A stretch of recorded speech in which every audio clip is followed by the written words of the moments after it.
For more than a decade, one of Hollywood's most powerful icons has lived with a silence heavier than any stunt he has ever survived, a silence that stretches between a father and the daughter who grew up without him. It is a truth that has lingered quietly beneath red carpets, headlines, and box office triumphs, an invisible weight that no camera ever fully captured. While the world watched Tom Cruise defy gravity on screen, his youngest child, Suri, was learning how to navigate a life shaped by absence. She was born into a narrative she never volunteered for, photographed before she could speak, and defined by a last name that carried more attention than comfort. Yet the story that unfolded around her was never about fame. It was about separation, protection, and the silent messages carried by a young girl who was forced to grow up in the shadows of two very different worlds. The beginning looked perfect, almost cinematic. A whirlwind romance between Tom Cruise and Katie Holmes that captivated global audiences with the force of a Hollywood premiere. Their daughter became the emblem of that dream, a child celebrated before she took her first steps. But behind the applauded moments were closed doors, whispered concerns, and forces that shaped decisions far greater than any family dispute. Suri's early years unfolded in controlled spaces, guarded by beliefs, systems, and expectations that a child could never comprehend. She saw her father from a distance, not through conflict, but through an ever-expanding quiet that neither fame nor fortune could bridge. As the years passed, that quiet became the center of everything, defining the rhythm of her life and the choices she would one day make for herself. Now at 19, Suri communicates not through interviews, statements, or media appearances, but through the identity she builds piece by piece. Her decisions are deliberate and striking, echoing through the industry that once placed her at the heart of its most glamorous narrative. She has stepped into adulthood with a firm, steady voice, even as she rarely uses it publicly. The daughter once photographed on the arms of Hollywood royalty now walks her own path, far from the spotlight that once dictated her every movement. And the distance between father and daughter, once a private fracture, has grown into a public question that no one can ignore. But behind the glamour and the excuses, what mechanisms are really driving this crisis? We will analyze every detail, from the initial mistakes to the irreversible damage, to see how the entertainment world works and how an icon is redefined. The truth is layered, complicated, and deeply human. It began with passion, tightened into control, and ultimately erupted into a separation executed with precision and fear. To understand how a family once celebrated as perfect unraveled so completely, we must return to where it all started, to the moment when a fantasy became real and when two lives collided with a force neither of them could fully control. It began in a way that felt larger than life, as if destiny itself had written the script. When Tom Cruise and Katie Holmes crossed paths in 2005, the reaction was immediate, explosive, and absolute. Hollywood, accustomed to whirlwind romances and fragile fairy tales, still paused to witness this one. Tom Cruise was already a global institution, a man whose films shaped entire eras, whose presence could fill theaters with nothing more than a name on a poster. Katie Holmes arrived from a different world, carrying the soft warmth of her Midwestern upbringing, her Dawson's Creek fame, and a dreamer's sincerity that made her appear untouched by Hollywood's sharper edges. Together, they created a contrast that felt magnetic. One was the unstoppable force of modern cinema, and the other the quiet charm of rising youth. Their connection seemed unreal, too cinematic to belong to an ordinary timeline. The truth behind their beginning was threaded with myth and foreshadowing. Years before they met, Katie had told 17 magazine that she believed she would marry Tom Cruise one day. It sounded innocent, almost playful, a manifestation of youthful admiration. Yet when Tom first encountered her, he reportedly turned to his team and declared, "I am going to marry her." It was not a hope, it was a decision. And when Tom Cruise made a decision, the world usually watched it become real. Their courtship moved with a velocity that felt unnatural. Within weeks, they transitioned from acquaintances to a global phenomenon. Cameras captured them strolling through Rome, laughing as if unaware of the crowds that followed. Tom, normally private and composed, appeared transformed, swept away by an emotion he could not contain or moderate. It was intoxicating to witness, both for them and for the world. The moment that defined their early chapter came on the Oprah Winfrey Show. Tom, in an expression of unrestrained joy, leaped onto the couch and declared his love. The audience gasped, then applauded, unable to fully process the intensity.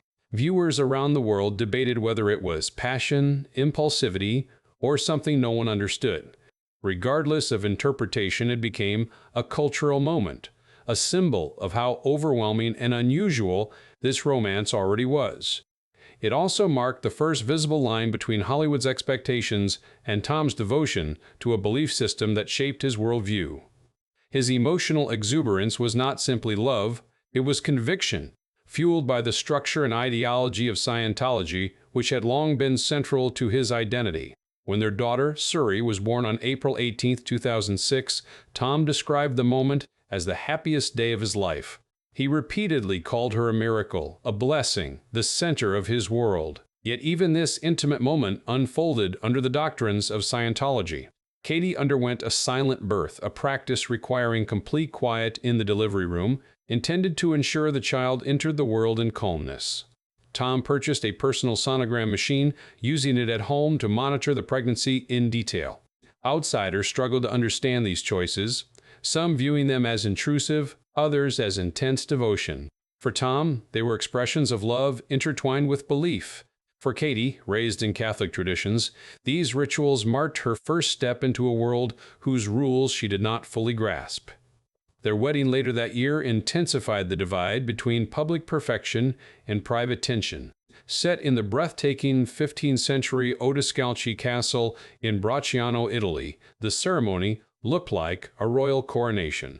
With a reported cost of more than $3 million USD, guests arrived from every corner of influential society: Jennifer Lopez, the Beckhams, Will Smith, and an array of global elites. Katie wore Giorgio Armani, her smile radiant yet fragile in hindsight. Tom stood beside her with absolute confidence, energized by celebration and belief. But behind the curated beauty, an uneasy truth lingered. Katie's parents, lifelong Catholics, felt a growing discomfort with the world surrounding their daughter and granddaughter. The secrecy, the hierarchy, and the influence of Scientology shadowed every moment, turning what should have been a family union into a quiet battlefield of faith and control. By 2007, cracks had already formed beneath the gleaming facade. The public still saw the dream: a superstar actor, his luminous wife, and their adored child. The red carpets were dazzling, the magazine covers immaculate, and the photographs seemed to freeze a perfect life in time. Yet inside their private world, subtle shifts were taking hold. Friends noticed that Katie rarely traveled alone. Whether she went to dinner, shopping, or a simple walk, members of Tom's close circle, often individuals strongly connected to Scientology, accompanied her. They were calm, watchful, composed, but always there. Their presence did not feel protective. It felt supervisory. One evening, journalist Maureen Orth sat with them during dinner. Fans occasionally approached, hoping for a glimpse of the couple. Katie smiled politely, but then said something quietly that left Orth unsettled. "Oh, we do not go outside very much." The words were simple, almost casual, but in context they were revealing. They hinted at restriction, at unseen boundaries shaping her daily life. Meanwhile, Tom remained firm, confident, and deeply immersed in his belief system. He championed Scientology publicly, defended it passionately, and saw it as a framework of discipline and purpose. To him, this was life guided by structure. To Katie, the structure was beginning to feel like confinement. The origins of their collapse were not loud arguments or dramatic betrayals. They were soft barriers, accumulating over time, until the air around her felt too heavy to breathe. For Katie, the warning signs did not come from a single moment. They came from the gradual erosion of freedom, the sense of being shaped by hands she could not see, and the growing fear that her daughter might one day be pulled deeper into a system she herself could not fully navigate. It was this slow tightening, this quiet intrusion, that ignited her first steps toward escape. What do you think about this? Comment amen below so we can continue with the unfinished stories. From the outside, the world still believed in the dream. The photographs of Tom Cruise, Katie Holmes, and their daughter continued to circulate with the polish of a carefully preserved fairy tale. They walked red carpets with effortless composure, their hands intertwined, their smiles bright under the flash of cameras. Magazine spreads portrayed them as a flawless trio, unshaken by pressure, untouched by doubt. Yet the deeper truth was already shifting beneath the surface, as silent and steady as a tide. More than admiration surrounded this family, it was obsession. Media outlets studied their every movement, and the fragile equilibrium inside their home strained under a spotlight that never dimmed. Within that glow, cracks widened quietly. By 2008, friends and casual observers noticed something unsettling in the way Katie moved through public spaces. She was almost never alone.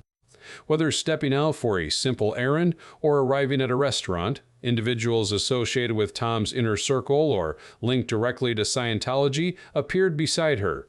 They were calm, composed, and consistently present, creating an aura of invisible walls around her. Their role was never explicitly defined, yet their presence communicated something unmistakable. They were monitors, shadows moving in rhythm with her steps, shaping her environment with silent authority. To those who understood Scientology's structured hierarchy, the implications were unmistakable. Meanwhile, Tom's public posture remained unwavering. He projected enthusiasm, certainty, and conviction. His dedication to Scientology did not diminish with fame, it amplified. He defended the organization openly, praised its impact on his life, and reinforced his alignment with its teachings. Hollywood embraced him as its tireless blockbuster architect, while Scientology embraced him as its most influential public champion. For Tom, these two worlds did not clash, they merged. But for Katie, the merging felt like entanglement. Her upbringing in Catholic traditions, her close-knit Midwestern roots, and her desire for normalcy clashed with the carefully curated world surrounding her. The media, always hungry for contrast, began to notice the subtle shift in her demeanor. Her once bright and spontaneous presence appeared dimmer, more measured, almost rehearsed. Interviewers heard her repeat the same sentences, the same praise, the same lines about Tom's brilliance and their perfect family. The repetition felt unnatural, as if she were reciting truths she had been instructed to believe rather than one she genuinely felt. It was not an accusation, it was an observation, amplified by those who knew her before the whirlwind transformed her life.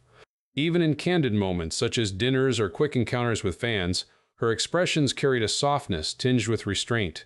Then came the comment that lingered in public memory. During a dinner observed by journalist Maureen Orth, Katie smiled at approaching fans, then remarked lightly, "Oh, we do not go outside very much." The statement was brief, almost whispered, but it left Orth frozen. The casual tone could not hide the implication. It spoke of confinement, of routines dictated by external expectations, of a life shrinking quietly inside invisible barriers. It was not the life of an actress at the height of her fame, it was the life of someone navigating a controlled environment. Two opposing narratives formed rapidly in the public sphere.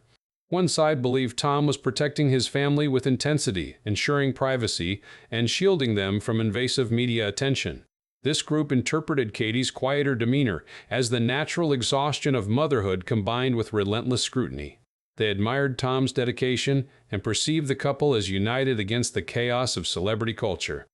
The other side saw signs of restriction. They interpreted the constant presence of Scientology members as supervision rather than support. They noted the diminishing appearances of Katie's family, especially her parents, Martin and Kathleen Holmes, who had always been central figures in her life. They wondered why visits had become infrequent, why her mother's warmth seemed distant in photographs, and why Katie appeared increasingly isolated. Rumors emerged quietly at first, then gathered force. Commentators questioned whether the structures surrounding her were limiting her autonomy, shaping her choices, or influencing the direction of her daughter's upbringing. What seemed protective to one side appeared controlling to the other. Katie felt that shift more intensely than anyone. She began to reclaim small pieces of freedom in discreet ways. She skipped selected church events. She spent extended time in New York, taking Suri to parks, museums, and quiet corners of the city that allowed her to breathe without constant oversight. She reached out to old friends, re-established lines of connection that had faded under the weight of marriage, fame, and ideological tension. Each step was subtle, careful, calculated. She could not move impulsively. She understood the implications of every action. She sensed the boundaries tightening and knew that any miscalculation could create consequences that extended far beyond her own life.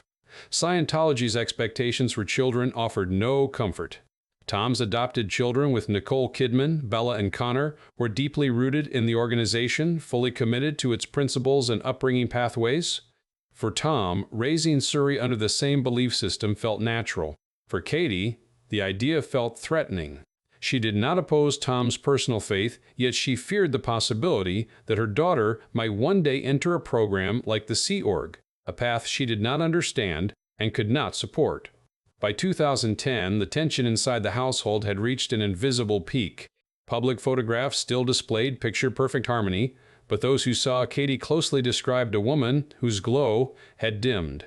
Her smiles were thinner, her gestures quieter, her eyes more guarded. She held Suri's hand with increased firmness during public outings, as if grounding herself against the currents she could not control. And all the while she gathered information, studied legal routes, and calculated possibilities. She did not drift from Tom. She prepared, carefully, quietly, and with the precision of someone who knew she was being watched. Katie was not planning an exit. She was planning a rescue. The moment everything shifted arrived without warning to the outside world, but it was the culmination of years of quiet preparation. On June 29, 2012, Hollywood froze when news broke that Katie Holmes had filed for divorce from Tom Cruise. The timing was precise, almost surgical. She filed just days before Tom's 50th birthday, in a jurisdiction carefully chosen for its protective custody laws.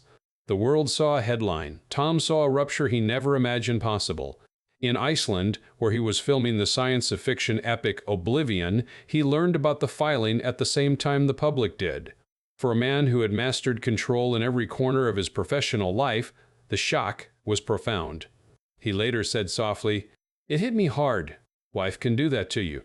His words revealed the depth of his surprise, but the machinery behind Katie's decision had been in motion long before that day. Katie executed her exit with the precision of a covert operation. She changed her phone numbers. She dismissed staff members she feared might be reporting to Scientology handlers.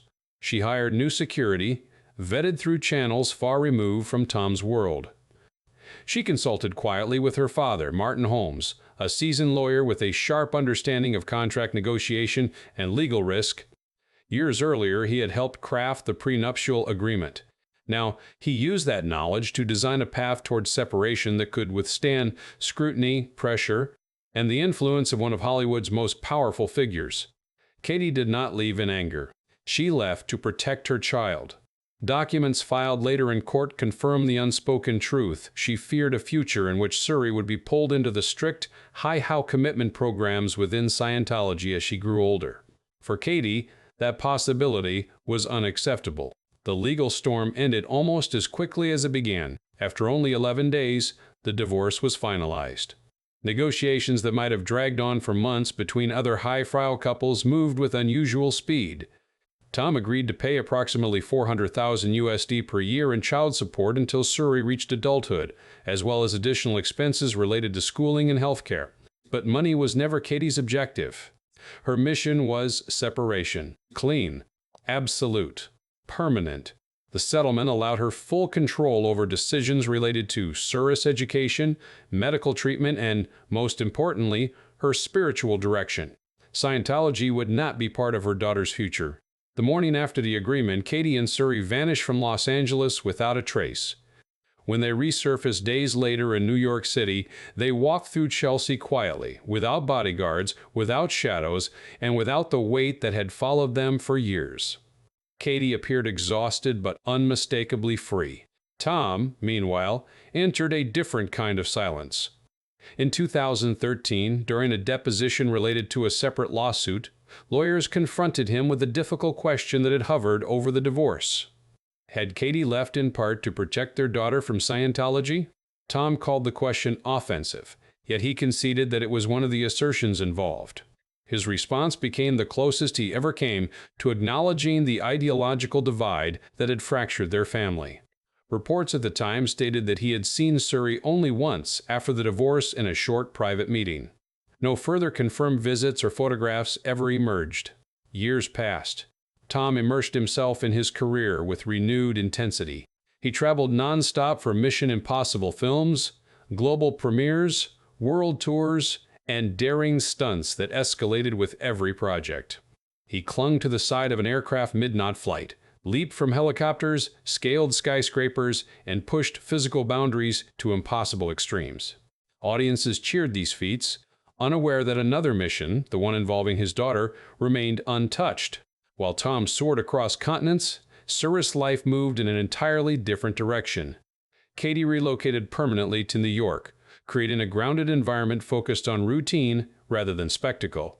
She enrolled her daughter in a private Manhattan school, walked her to dance classes, and took her to local cafes where she blended quietly into the rhythm of the city.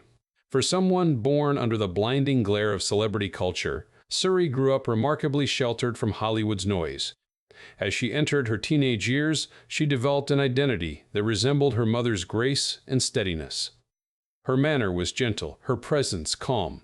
Friends described her as thoughtful, warm, and grounded. When conversations drifted toward her father, she simply changed the subject.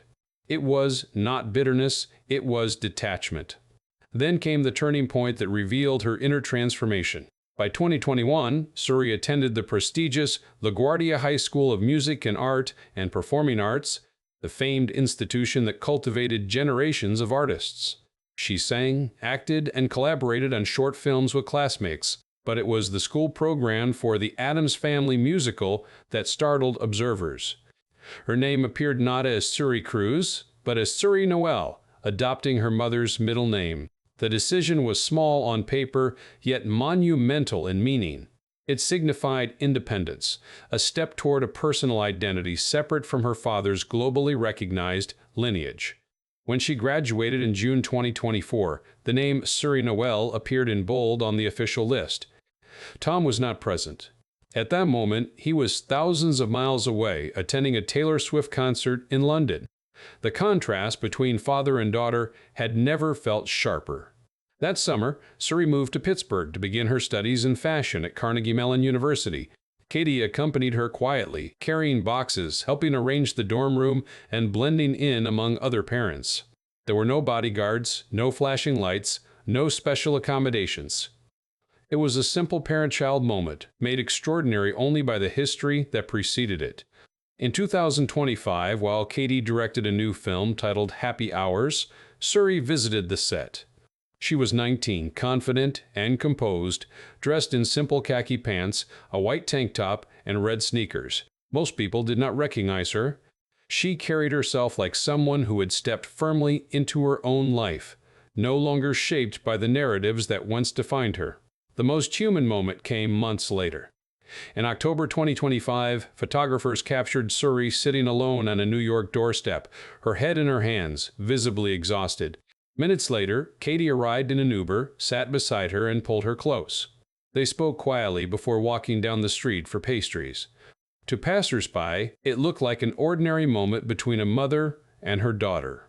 But to those who understood their history, it was the embodiment of a bond forged through escape, resilience, and unwavering protection.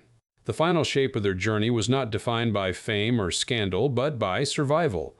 Suri Noel, formerly Suri Cruz, had become her own person. Her father continued his extraordinary cinematic legacy, preparing for a historic collaboration with NASA and SpaceX to film scenes in outer space. Yet the distance between them, stretched across more than a decade of silence, remained unchanged. For all his accomplishments, this was the one mission Tom Cruise had not completed. In the years that followed the fracture of their family, two very different paths continued to unfold. Tom Cruise rose to even greater cinematic heights, his career defined by ambition that defied physical boundaries. He pushed the limits of action filmmaking, performing stunts that blurred the line between reality and spectacle. His name remained synonymous with dedication, precision, and discipline. As he pursued projects that spanned continents and eventually reached toward outer space, the world applauded his relentless intensity. His professional triumphs became proof of a man who never stopped reinventing himself.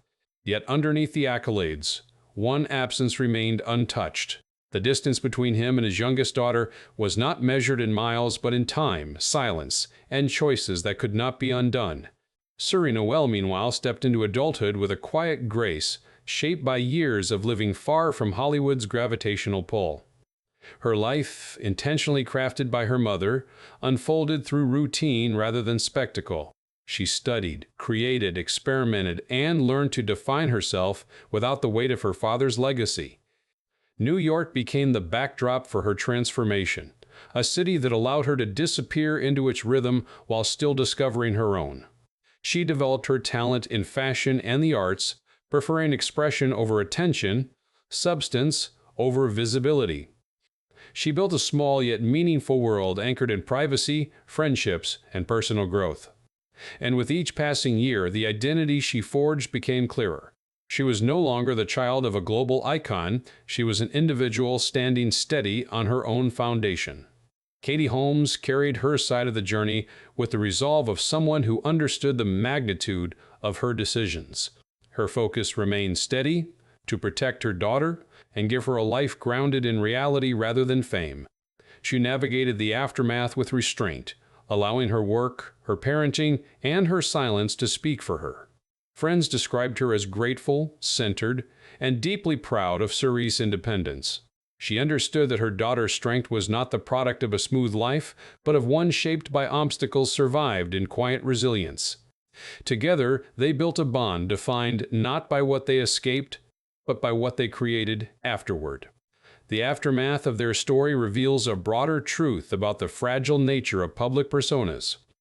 Fame can amplify victories, but it can also conceal fractures. Power can create opportunities, but it can also blur boundaries. And the narratives that captivate audiences often leave out the complexities that shape the people living them. The story of Tom, Katie, and Suri is not merely a Hollywood drama. It is a reminder that identity is earned, not inherited, and that the most profound journeys happen away from cameras. It is also a reflection of how silence, once it settles between loved ones, can grow into a distance that becomes increasingly difficult to bridge. Today, Tom continues to push the frontiers of film, preparing for unprecedented collaborations that may place him among the stars. Suri continues her education and creative exploration, building a quiet and meaningful life defined entirely by her own choices. Their worlds orbit one another without contact, separated by more than geography. And as both move forward, one question remains suspended in the space between them, unresolved and deeply human. Will she ever let her father back into her life? Or has the distance grown too wide to close?